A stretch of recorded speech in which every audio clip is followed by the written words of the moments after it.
Good afternoon. We are here, the title of the, is right up there, Navigating Truth in the Digital Age. I am Tita Montero, a city councilor from the city of Seaside, and also on the board of the League of Oregon Cities, and I welcome you to this session. I would like to introduce today's Lauren Garetto. I hate to mispronounce names because mine always gets mispronounced. And Zach Hyder. And Ms. Garetto is the creative media manager at Hubble, and Mr. Hyder is Hubble's president. Please welcome me in joining the two of them. Thank you.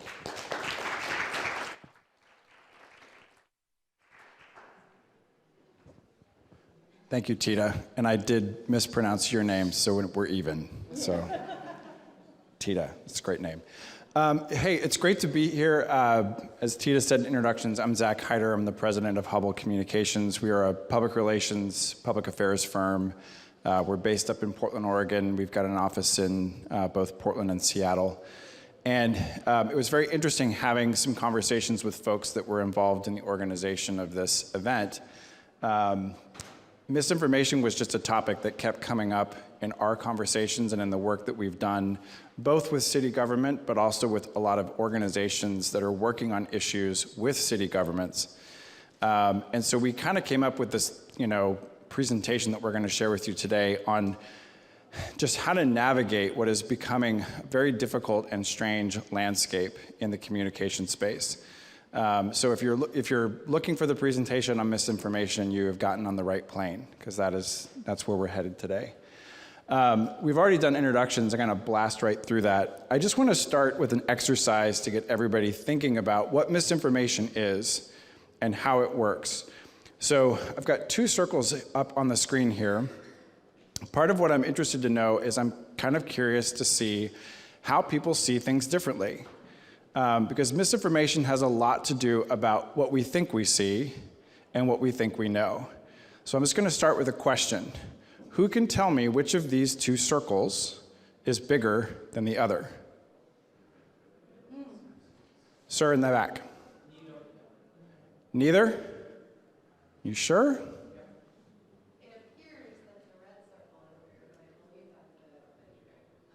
So the red circle is bigger, but it might be a trick. Did you say which of these two circles? Yes. There's a third circle. Oh, ignore our logo. Thank you, Tita. There's always one person paying attention. Always one person paying attention. Yes? The blue one is bigger? What makes you think that? Looks bigger. Okay, raise your hand if you think the answer is the red circle. Raise your hand if you think it's the blue circle. Okay, but one of them is bigger, so there's a lot of people that didn't answer. There's no C, there's no neither. And you are saying that there is one that's bigger, but we didn't do that. Yeah. Okay, so let's try this again. How many people think it's the red one? Okay. How many people think it's the blue one? Okay. So here's how misinformation works. These circles are exactly the same size.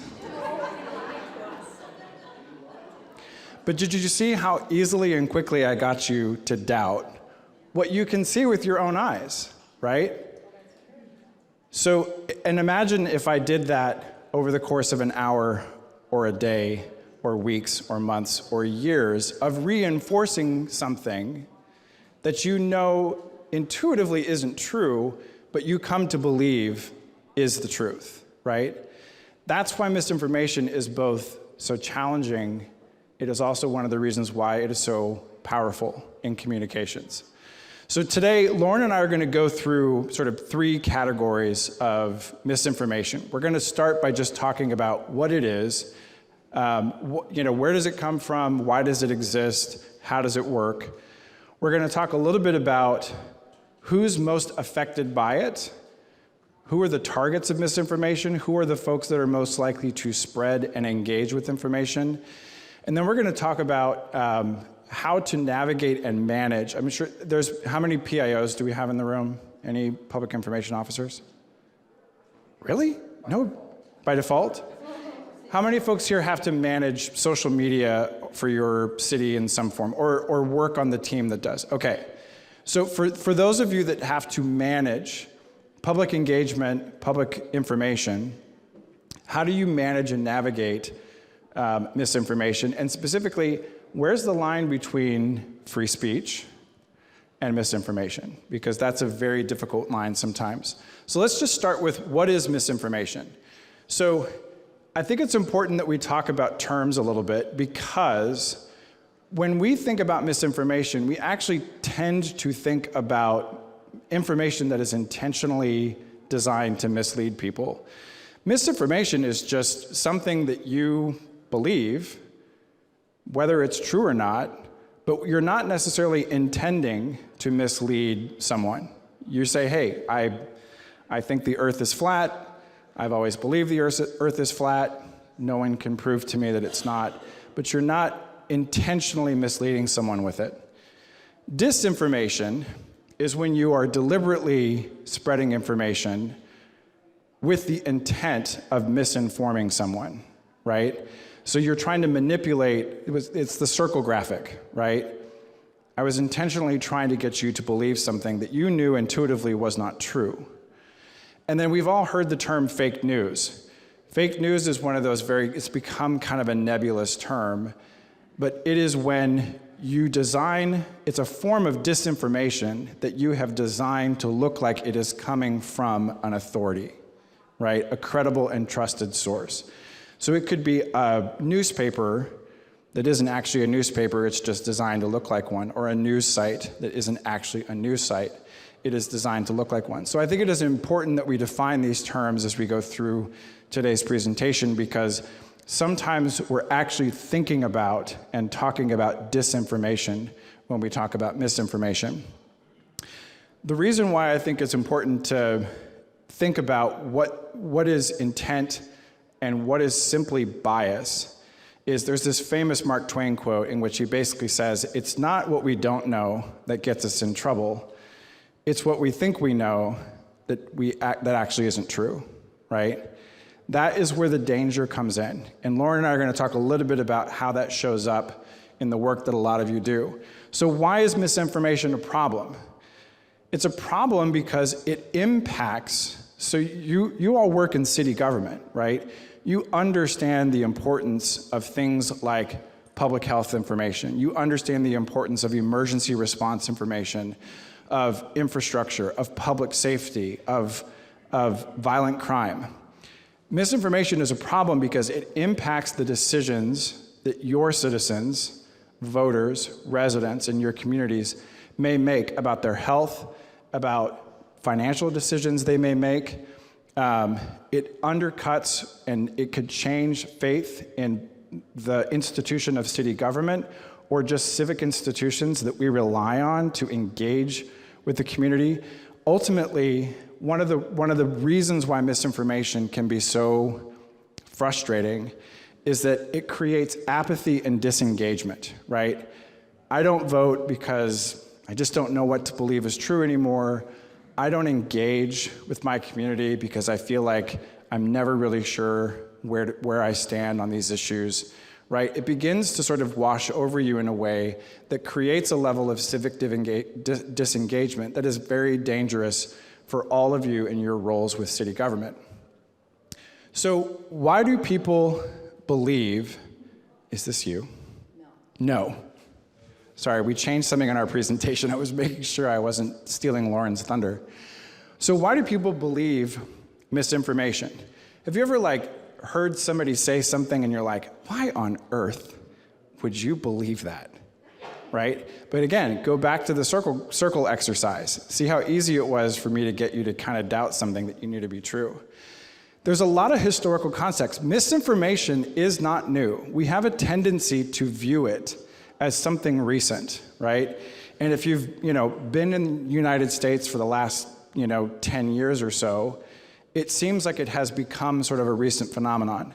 The truth is, there's reasons why we believe misinformation that have cultural and historical significance.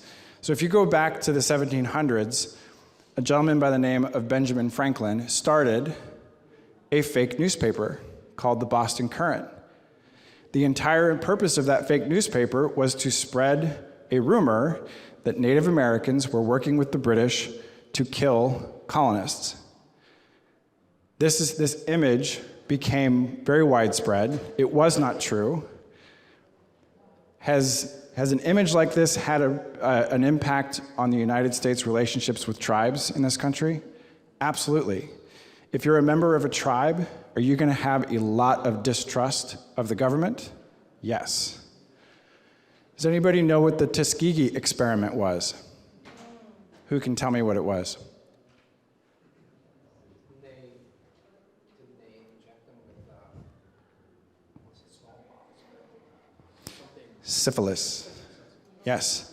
In 1932, the U.S. Center for Disease Control and Prevention didn't give black men syphilis, but they knew they had it and they wanted to study what happened to it over your lifetime, and denied them treatment for 40 years so that they could see how the disease progressed. So if you're an African American in the United States, might you have some skepticism about information coming from the government? Yes. If you're Japanese American, might you have a hard time with information coming from the government? If you're a rural, conservative, might you have a problem if you think about Waco, Texas, and what you know in your mind to be true about what happened in Waco, Texas with the Branch Davidians? Might you distrust information coming from the government? If you're an immigrant to the United States, might you have a hard time with information coming from the government? And last one, does anybody know who this is and what he is holding up? Colin Powell. What's he? Anthrax, right?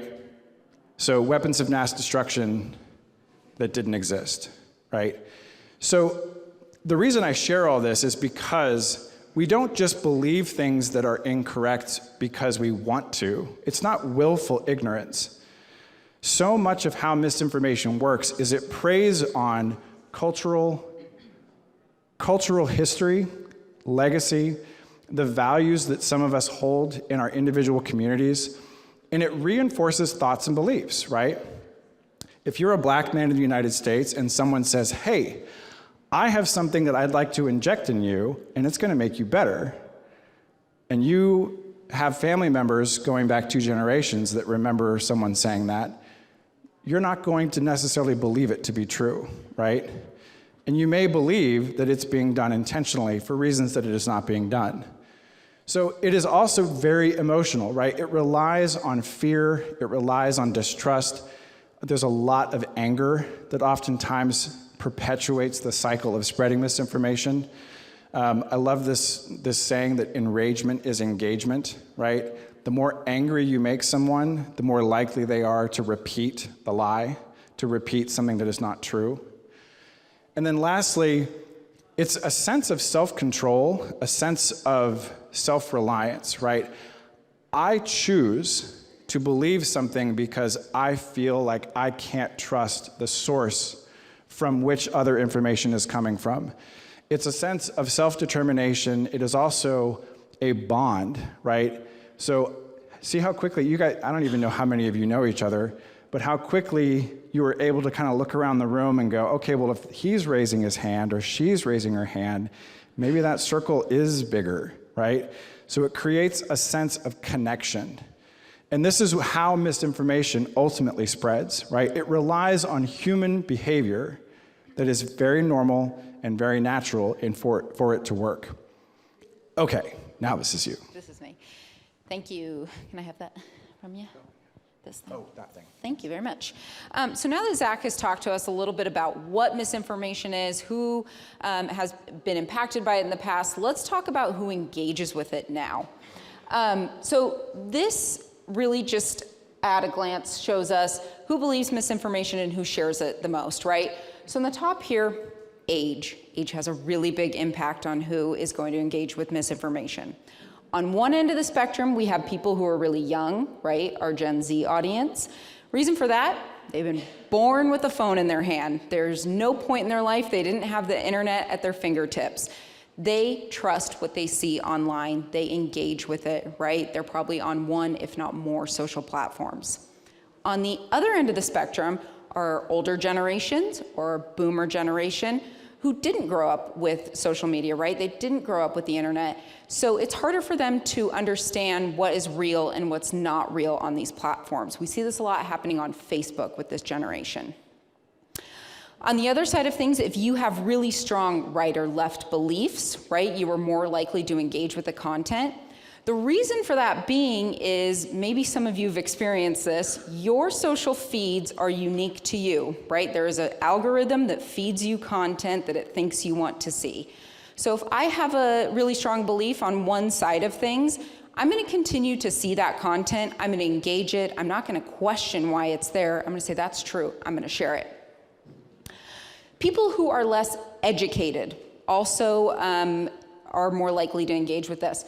And we've kind of specifically called out non-college educated for this reason, and that's not to say that people who don't have a formal college education aren't smart, but what they do often have the lack of is sort of that analytical thinking, right? For them to see something and ask themselves, does this look like it's coming from a credible source? Do I trust who's saying this? Or does this information even make sense in the broader context that I'm seeing it? And then last but not least, those who have a low media literacy. So as Zach brought up earlier, we've got this term of fake news. And what that is, right, somebody pretending to be a trusted media source.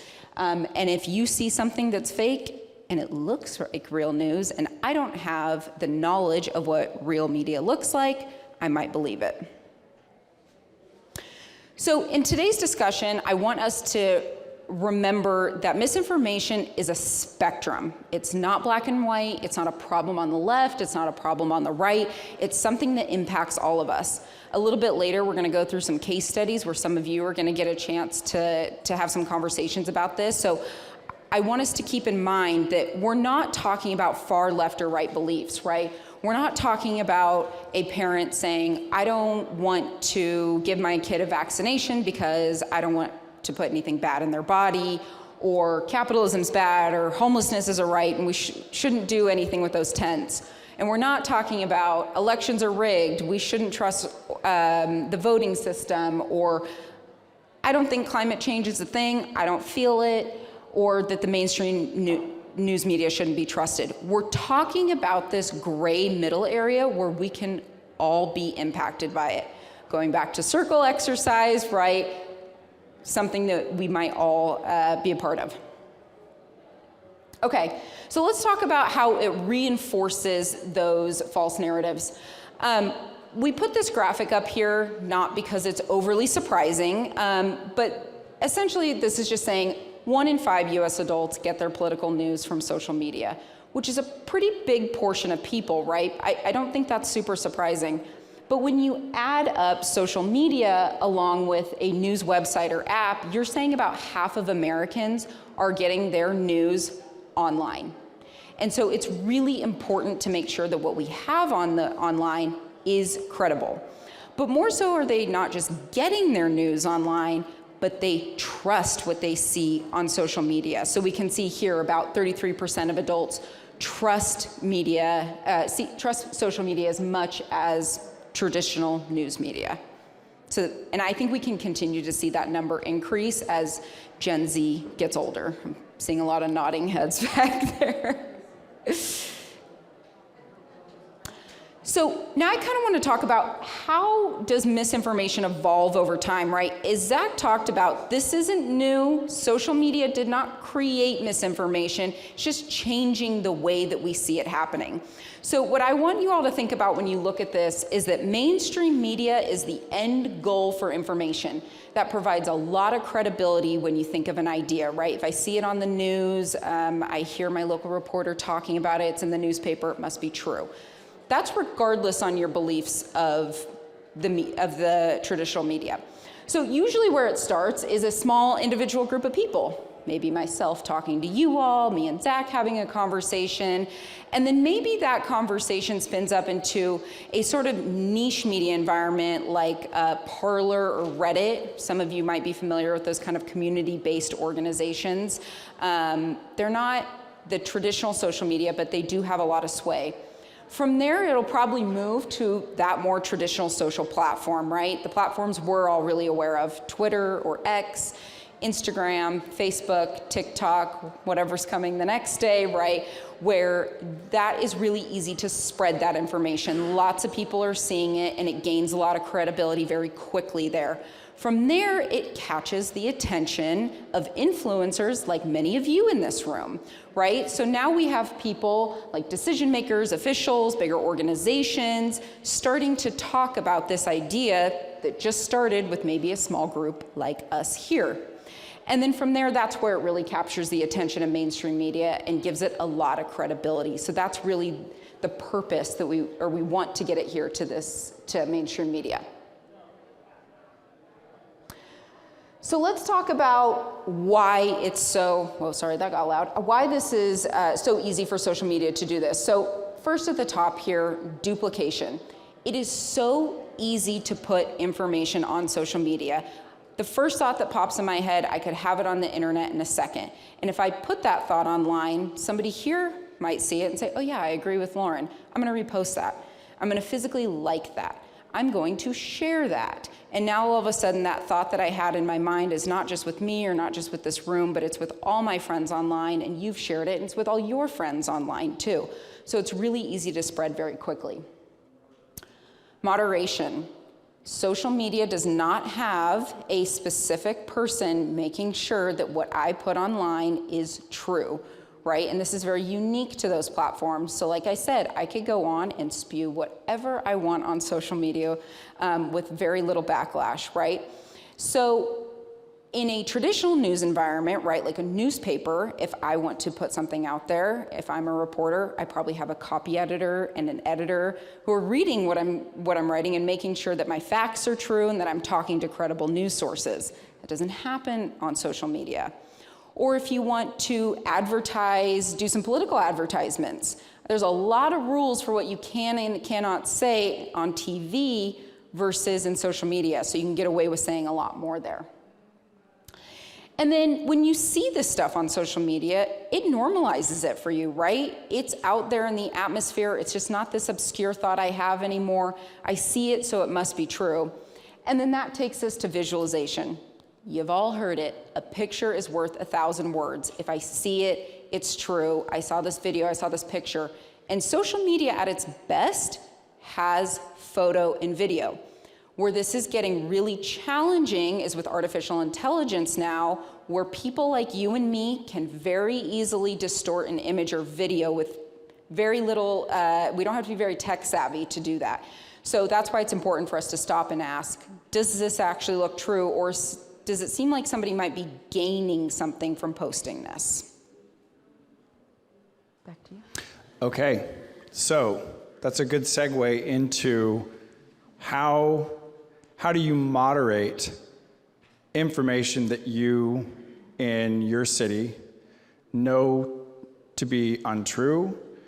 And this has a lot to do with two things. The first is speech, right? Where's the line between something that is just me being misinformed and me intentionally trying to disinform people in the community? It can be a little bit of a tough line. And the other component of this, again, that is most important is intent. So I want to talk about those two things. We're going to get into some exercises, but as kind of a quick exercise, by the way, are there any constitutional law professionals in the room? Okay. So first and foremost, I am not a lawyer. I only play one on television. So I am not a First Amendment or free speech legal expert. However, it's an important element of this because let's just take a statement. Let's say that you see a statement like this on your city's Facebook page. My child became autistic after he was vaccinated. It is clear that vaccines cause autism in some children, and it should be a parent's decision whether to vaccinate their own child. Is this misinformation? Is this disinformation? Is this covered by speech?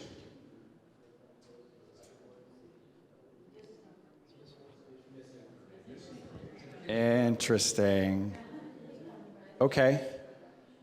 Is this person intentionally trying to harm others? Okay.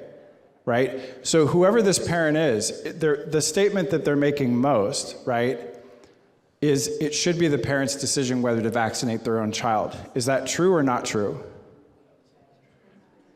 Okay. The other statement is, it is clear vaccines cause autism in some children, right? Again, there's no easy answer here. The intention here is not to get the correct answer. It is to show it can be very difficult to figure out when something crosses a line into being with the intent to harm. Let's look at another statement. The city and its staff have played a role in starting massive wildfires. This is being done to reclaim private land they want for public use and to establish unlawful eminent domain over private property. Is this misinformation or disinformation? How many say misinformation? How many say disinformation? Okay. This one seems to have slightly more intent to it, right? Is it being done with the intent to harm? Is it inciting violence? Is it creating discrimination or oppression against a group? That's where it gets a little bit more ambiguous, sort of, right? Some of this, when you look at this, could also just be looked at as my opinion, right? It's what I believe. You can't tell me it's not true because it's what I believe, right? Again, the point is there's no correct answer here. It's very difficult. So last thing, Oregon doesn't have a homeless problem. Anyone who wants to work can get a job. The people living on the street are there by choice and simply don't want to contribute to society like the rest of us. Elected officials are using it to raise our taxes and create social programs so people don't have to work. Is this misinformation? Disinformation?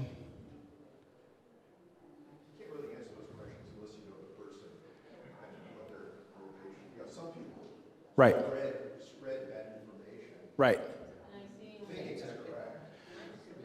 So that's a good point. All three of these statements are very different if you find out that the person posting it works for Oregonians Against City Governments, right? Because now there's intent, right? Now there's a financial or political gain on the other end of spreading this. But if this is just a constituent, if this is just Sally or Bob sitting at home on Facebook, that's where it becomes difficult to moderate. So here's something that I think is important. There are some do's and don'ts. These are not hard and fast rules. This, by the way, how we moderate this on social media, Lauren mentioned moderation earlier. The regulations around this right now are very, very gray. There's not a lot of them, and there's a huge debate over if there should be any and how to do it. It's interesting, there was a Pew Research poll recently that said that Americans have overwhelmingly moved from not regulating social media content to regulating it for this reason, right? They're starting to realize, wow, a lot of information that is not true, that is harmful, is moving very quickly. We don't have control over it. But currently, there's not a lot to stop people from doing this. So a few things that are helpful when you encounter misinformation in your city, inside your staff, your social media team. The first is take it seriously if you don't take it literally, right? Meaning, understand this is coming from someone who genuinely may believe this. That requires empathy. Recognize that in most cases, unless it's a coordinated coalition group or an organization, that there's a human being on the other end. I'm sure a lot of you in this room have had to deal with folks who have very fervent beliefs about things that you know in your job aren't correct, but you have to empathize with the fact that, just like the pictures I showed earlier, they may have lived experiences that make them feel that what they believe is true. So you have to approach this with a service mindset. You also have to try to listen and understand without judgment. And ultimately, find ways to provide credible and accurate resources. You might consider reading about this here. You might consider looking into this. And ultimately recognize that misinformation does not get wiped away in a conversation. It requires a lot of patience and time to get an individual, much less a group, right? I'm sure that there are some opinions in this room that if we started lobbing them in, we'd start to notice groups of people. It can be very difficult to get people to rethink something they believe or something that they know to be true to them. So it takes time and patience. A few things not to do. To try to be the authority on the issue. It's very tempting, especially when you're trying to provide people with information that you know is accurate, correct, credible, to try and say you're the expert. Most of the time it doesn't help. It doesn't help the person on the other end or the organization on the other end hear it. We have a tendency sometimes to want to talk down, right? This is what you should do, this is what you should think, this is what you should know, or to see the other person as other, right? Which only creates defenses. Dismiss their feelings around an issue. Those feelings are very real to them. It may not have anything to do with the issue that they're talking about. It may be some other underlying issue that is leading to that fear, anger, or distrust. Try not to ever speak for others, meaning, well, I don't know anyone that believes that, or nobody that works here would agree with you, right? You're creating tension and, making it feel like someone's on the outside of normal. Trying to win the argument, you're probably not. Most of the time, you're not going to win the argument with someone who's like, the earth is flat, vaccines cause autism, climate change is a hoax. You're not going to win that argument. And the last thing is to take it personally, because the reason why I say don't take it personally is that anger and that distrust. How many people here have ever been yelled at by a member of the public? Right? It's hard not to take that personally. It's hard not to feel like you're being personally attacked. You're human too. And a lot of what we just said is you've got to recognize the human on the other side. But what matters at the end of the day is intent. That's one of the most important things we can talk about. So there are some lines with these do's and don'ts that I think are important to remember, that when they are crossed, it becomes a very different situation. Harm. If someone is posting something, spreading something, saying something with the intent to do harm to others, whether it's a group of people, you as a city staffer, has anybody here ever been threatened? Physically? Verbally? Not as a council member. Okay. Right? So misinformation has the intent to do harm. The context changes. When it is meant to convey or spread hate, when it is meant to disenfranchise members of the community, think about voting. We're going to get into some exercises here in a second. When it is intended to discriminate, to deny people something that is their right, or if it is ever designed to incite violence, right? Then those do's and don'ts kind of go out the window. So it's important to remember this. Okay, now comes the fun part. Are you guys ready? Not ready. Oh, come on, it's so great. Yeah. Okay, so we're going to take you through a couple workshops here. Nobody needs to move or anything, but just get friendly with your neighbor, maybe the table behind you or something. Introduce yourself. We're all friends here. Because we're going to take you through a couple of these, and we want to hear from you what you think about it. So this first one is that a small town is currently facing a meningitis outbreak. To curb the spread of the virus and ensure the safety of the community, local government has established a dedicated vaccination site to provide faster vaccine access to disproportionately affected people. But an anti-vax group is spreading false information about vaccine efficacy and the severity of meningitis across social media. They're saying it's not a big deal. And you've been informed that protesters are going to show up to your vaccination sites. And they're already starting to capture the attention of the local news, and the local media could show up. So, right off the bat, let's kind of just start talking. How should your team prepare for this situation, whatever that team might mean to you? Kind of chat about it amongst your peers. We'll give you a minute or so.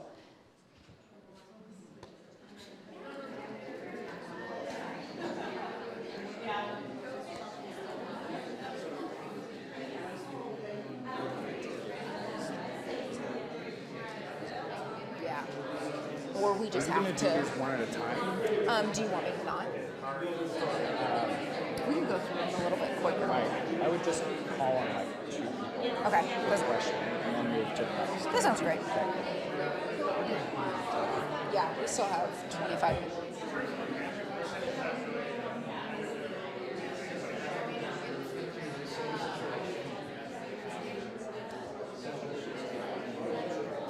All right, just kind of start wrapping up the conversations here in a sec.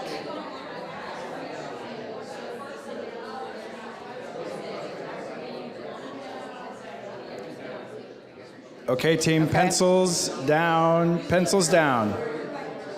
We're very friendly. Here we go. Here we go. I was going to say, Tita's going to be our moderator and help folks. Vanna, yes. Yes. All right. We have a series of questions for each of these exercises. We want to make sure we have time for everything. So let's just start with answers to this question. All right, who wants to volunteer? We're going to just take a couple of people. How would you prepare for this situation? We're bringing you a mic. So I would sit down and I would put the opposite information of the facts and truth, and then advise people to please do your research, look at both sides, and then come to your best decision, and not try to sway anybody saying these people are wrong, because in their opinion they're not. But I would want that person to do the research on both sides, calculate both sides, and then make the best decision that's best for them. Okay, I like it. You want to give it to this gentleman back here?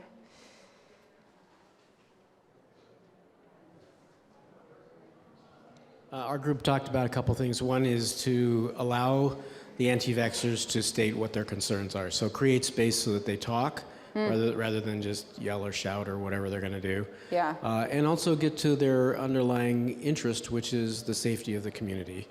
And then use that to say, we also care about the safety of the community, and then provide that step that was mentioned in the previous suggestion, which is, well, here's information that we think is important about the way in which we made the decision. So basically disarm by allowing folks to talk. Yeah. And about their underlying interest is, and then use that to build, we also care about that.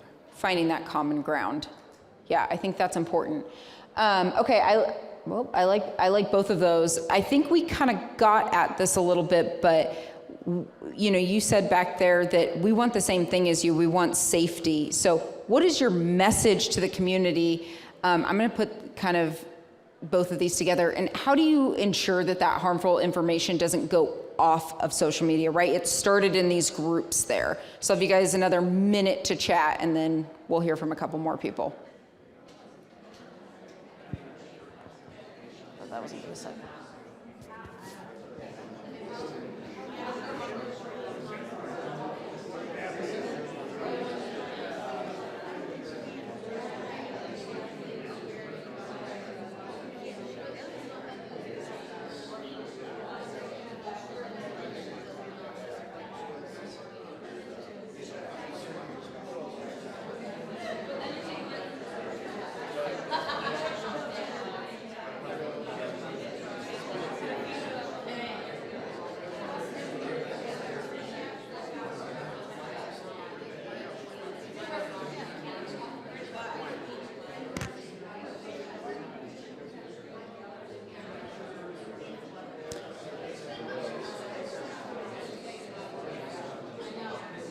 Okay, I see lots of good conversation, lots of nodding heads. I hate to cut you off, but I want to make sure we have time for all of these. Vanna, are you ready for us again? Okay. Who wants to chat through your messaging to the community and how we're stopping that from getting off of social media, right? Combating maybe that TV news crew showing up. I saw you two have a very vigorous conversation. This might not directly answer this. We said we don't know how you can ensure that harmful information doesn't spread. What you can do is put up accurate information on your own websites and ask people to go to there. But the experience I had on a Nextdoor group not that long ago was someone was putting up bad information about vaccines, and what I said was I've learned, when I first joined City Council, I sometimes responded to stuff on social media, but I've learned to not do that anymore. And but Nextdoor does let you flag misinformation, flag statements that you think are questionable, and I did that, and they took down these statements so that no one knew that I was the one who, I don't think, I know now. Reported yeah, it, we know now. No, I like that. I think that, you know, a lot of social platforms have that option now where you can kind of flag it and look into it a little bit more. So I think that's a good way of stopping it. Right up here. I had the dubious distinction of experiencing this recently, especially in the spread of the misinformation. And of course, there's different ways you can approach it, but I was happy to see some of the things you suggested here today. I let it kind of run its course. I was contacted by the media. I provided, well, first I empathized with the media outlet saying, we certainly respect these folks' rights to have an opinion, and we want to celebrate their right to have an opinion. Let me provide you with what we know to be correct in this matter. And this isn't going to work for all situations, especially given the size of some of your communities much bigger than mine. But then I said, and anybody's welcome to contact me at this number, this email, if they want to discuss it further. And that was, I've gone through this in several iterations in different communities, but this last time, that empathizing up front and then providing an outlet provided the best response I've had to date. And it's made the situation dissipate. Thank you for the story and the personal experience with this that seems to mirror the situation. Has anyone in this room ever engaged with a member of the public in your community that started out, they were angry, they wanted you to listen to them, but that over time you realized that really what they were looking for was information? What they really were confused. They didn't know if this was true or not, right? I think that is a great example of where sometimes that distrust, fear, and anger is the first thing we encounter. It's the reason why the misinformation has permeated their force field. But with a little bit of engagement, a little bit of just listening, you can get through to them. It's very true. Yeah. Okay, keeping an eye on time here. I'm really interested to hear on the second to last one here, what credible resources could you offer to sort of these concerned citizens? I know you were saying up front here, you were the credible resource, right? And not every city may have that luxury of being able to do that. So maybe who are some people that you could offer up? I'll give you guys about a minute to chat about that.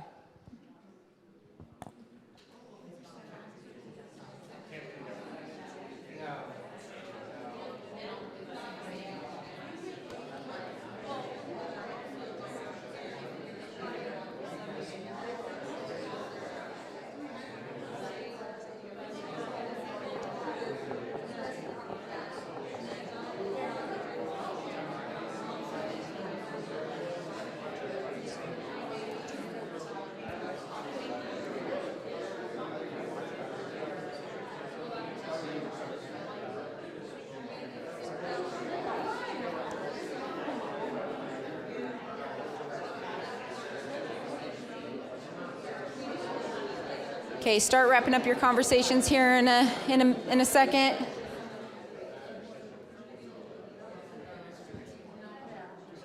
Are you ready again? You're ready. Okay. From a group we have not heard from yet, what sort of credible resources might you be able to offer? We talked about the CDC would be a recommendation, but the caveat is likely someone who is anti-vax probably does not consider the CDC a credible source. Yeah. So we talked about maybe a local practitioner who might have more trust in the community. Right. Or I don't know what you do. I like that you brought up somebody local, right? That not everybody has trust in sort of these big, scary, ominous organizations, but they might trust their doctor down the road or something, right? Well, and can I just jump in on something? Because I think this is, so we work in communications, which requires a lot of community relations, public engagement, public involvement. And years ago, I worked on a campaign with a coalition of city governments down in Texas. And it was around HIV awareness, prevention, and testing with the African American community, which, going back to the slides earlier, very difficult, especially if you are a white doctor, to establish trust with this community. The person that ultimately we found to be the most effective messenger, the most trusted source and credible source of information was their barber. The man, the woman that cut their hair was who they listened to. So we designed an entire campaign that just focused on getting brochures, information into the barber's hands. And you've got an audience sitting there for 30 minutes, right, while you do their hair. Well, and I listen to them. We talk about all kinds of stuff. I know his mother. It's amazing sometimes. We think the credible source would be a scientist, a doctor, environmental engineer. Sometimes it's somebody in their community that they know, right? So. Yeah, I think the moral of the story really is like, kind of have to know your audience, right? No right or wrong answers here. Did anybody have an answer that they really want to share on this one? Feel like they hit the nail on the head? All of you said barber, right? Here, you got it. I just want to repeat something I heard in yesterday morning's session. I imagine most of us were there. What was his name? Ron from Texas, the guy who spoke for 3 hours. And he suggested that your city website have, he called it an FAQ page, and if something pops up on social media, the way I see this working, I see a question on, or a, misinformation on social media, I could go back to my city manager, say, hey, this question popped up, is the city doing such and such? Can we have an answer on a city website FAQ page from the public works director or whoever? And I could then go back to social media and say, here, go to this site for the official city answer. And I think I'm going to go home and share that, because I thought that might be the positive way to address this. As communication professionals, we love to hear that. We love an FAQ. I think that's great. I think that's one of many tactics you can definitely employ. And it's also easy to go back to that time and time again and ensure that you're saying the same message over and over again, right? You're all on the same page. Okay, we're going to have time for, I think, one more exercise, because we also want to give folks a chance to ask questions and do any discussion. This one is about elections. So here's the situation. Local elections are in full swing and voter turnout is down. There's been a sharp increase in social media activity about local voter fraud and the security of Oregon's vote-by-mail system. An organized group is telling voters in your community not to vote by mail and to only vote in person to ensure their vote is counted. And this is particularly targeted at elderly and low-income residents. Now, local residents are calling the city asking about in-person voting and saying they won't return their ballots due to security concerns. Has anybody ever dealt with this? All right, same exercise amongst yourselves. Let's just start with this question. How should the city and the county that oversees elections, how should the city and the county work together to address these concerns? Discuss.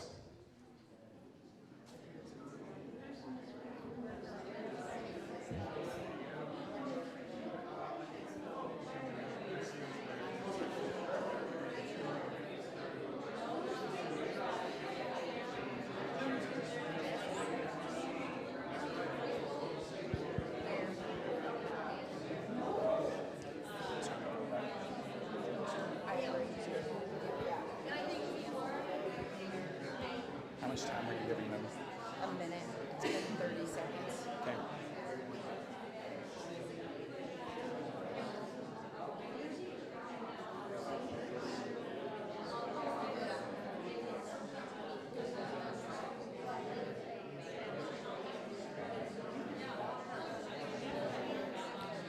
Okay. Let's hear from folks. How would you start engaging with people that are coming to you with these questions? How would you address these concerns and coordinate? Right here. So we are in the city. I'm in the city of Lakeside, and Coos County. We actually had this happen. They put an actual lockbox in front of City Hall, and they actually put cameras. And then they have one person that's assigned to it, and you can see them, and everything's on camera. And I know there was legislation recently that now voting, ballot counting is all going to be done with virtual cameras. Has anybody else read about this? Okay. Anybody else? How would you handle this? How would you coordinate? Here in the back, Tita?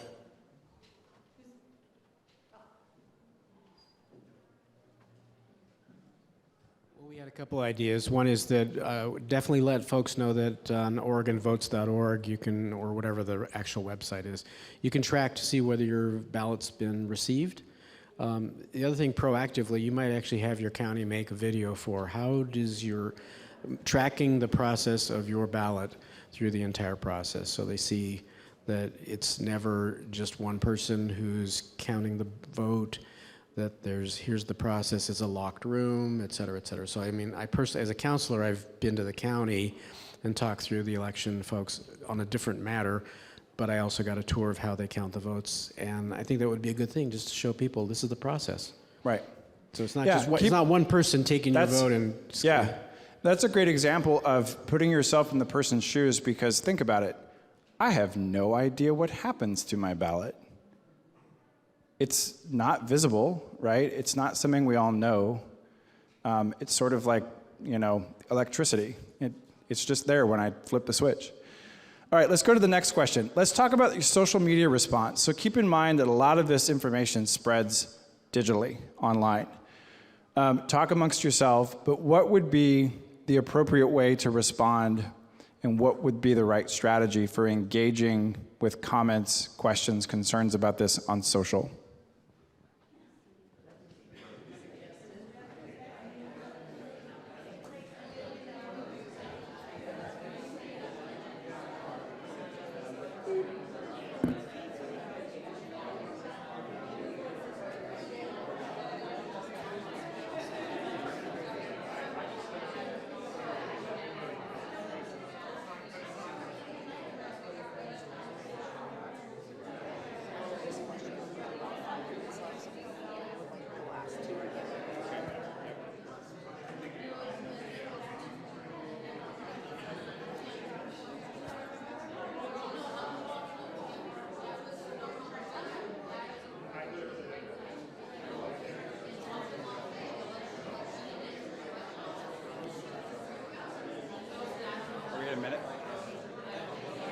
Okay, let's talk about social response. How are you managing social media for your city government in this situation?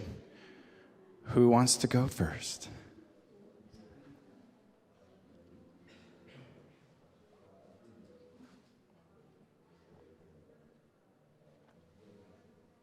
I think it would be mostly about just sharing information. So here's how you can track your ballot. And then if we were just also talking about working with the county to offer tours of the voting system. So anybody who wants to come and see it, this would be in the middle of a ballot issue, so it would be, you'd have to move quickly. But to basically say, if you have concerns, track your ballot, go have a tour, call this number and ask any questions you have, but just kind of be super transparent and sharing information. Yes, transparency. Very good. Who else? So similar response, definitely creating educational content to push out and making sure not to engage in any kind of argument, because as soon as you try to point out that somebody's wrong, now you're causing more issues with trust. And so just pushing out that educational content and making sure that it's going out at a speed that's going to help with the algorithm so that it's popping up in front of people maybe more frequently than the misinformation or even disinformation. Yes. Thank you for mentioning the algorithm. It's very important. We'll do one more back here, Tita. Okay, well, we got a few more questions, so hopefully you'll chime in here. I'm going to do these last two together.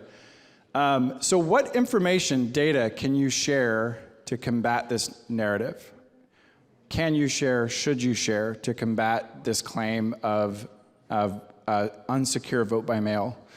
And then the other question is, how would you avoid, this is a big one, how would you avoid the perception of now the city's getting involved in telling voters what to do, how to vote, right? There's two ways to think about how to vote. There's how to vote, where you go, what you do, and there's how to vote, right? And you could very easily see where communications from the city could suddenly become perceived as, well, now they're getting involved. This is election interference. So first question, what information do you provide to combat the claim? And how do you avoid the appearance of election interference? Discuss.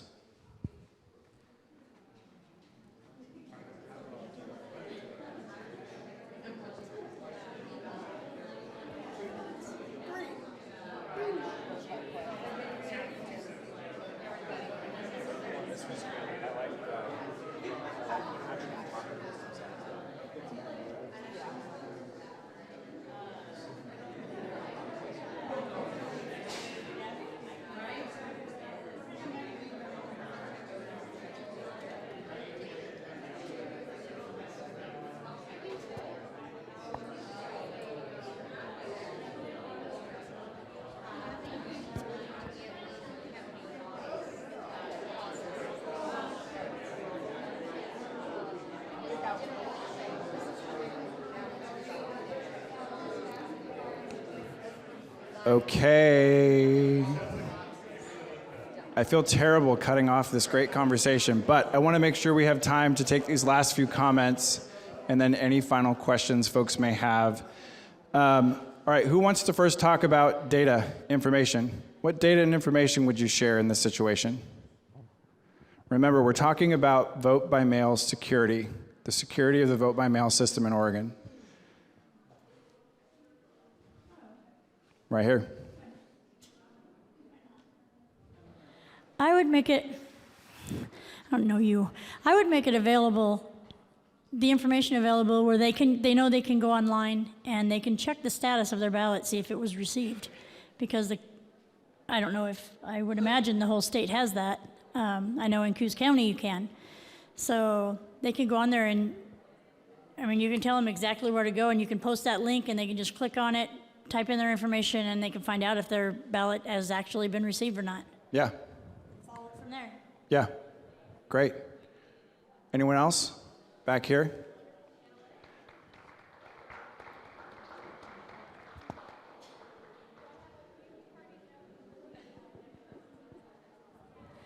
One of the things I've found really helpful is to say something that everybody agrees with first. Well, to answer that second question. So the hallmark of a democracy is that everyone's voice matters and is counted, and therefore the city is giving information to people to make sure that everyone knows how they can vote, right? And so if people are like, yes, that's right, that's what a democracy is, okay, the city is doing this thing, as opposed to they're getting into the fray and trying to influence votes. Yeah. So I think this is addressing the second question around the perception of voter election interference, which is access, right? The information we are providing is designed to ensure everyone has access. Other thoughts? Anyone? Anyone? One last Hail Mary. All right, we're going to jump through this next one because we don't have time. I would love, if we do have time, Tita, do we have time to do questions? We're right up in the edge. 2:30? All right. If anyone has a question, we'll take it. We're also willing to hang out for a little bit if you want to chat with us. Any last questions? I know we blew through a ton of information. I hope this was interesting. And okay, we have a question. Go for it. What we have experienced is not the one-off problem. It is the continued organization of a small group of people that just hammers on local government, and it's the topic of the week, right? Whatever it is we have done is proof that government is not working and it's ineffective and bloated and all that. That's where we run into trouble, is how do you combat the organized element that is putting disinformation into the community? Yeah, we weren't able to get into this in this presentation, but this is the larger macro problem, right? Is that disinformation isn't going after any one thing, it's going after everything, right? It is a form of creating distrust. It is a form of creating disengagement. It is a form of creating disenfranchisement. And the truth is, I mean, city governments have to play a really tricky role in that, right? You're there to be public stewards, public servants. I think a lot of the questions that we asked today and the answers that this room shared, that those approaches remain, whether it's a coordinated effort or an individual who just doesn't know any better, right? I read this, or my aunt told me this, so I think this is true. I think where the coordinated coalition-based misinformation efforts have to be addressed is through regulatory approaches, right? So if the FCC, the Federal Communications Commission, says you can't lie on television, why can you do it on Facebook? Why is it okay to say this candidate or this city council person or this commissioner hates puppies on Facebook, but you can't say that on television, right? There's a failure, I think, at the federal level to catch up with the realities of digital media today, truly. Thank you. Tia, we're running a little long, so appreciate it. So thank you for leading this discussion and making us think about things that are so challenging here. Please take a moment to provide us with your feedback on today's session. You can do this by clicking on the session in the conference app and then clicking on the feedback button. If you don't see the feedback button, add the session to your conference agenda. I just learned that myself. Up next on today's conference program is a 30-minute networking break, followed by our final breakout sessions of the day, starting at 3 o'clock. The doors for the awards dinner open at 5:30, with dinner beginning at 6. If you're not registered to attend the awards dinner and would like to attend, please visit the registration desk to check ticket availability. Thank you for joining us this afternoon. Enjoy the rest of your evening here at the 98th LOC Annual Conference. And I'm going to put one shameless plug in. If you're a woman elected official, please join the Women's Caucus.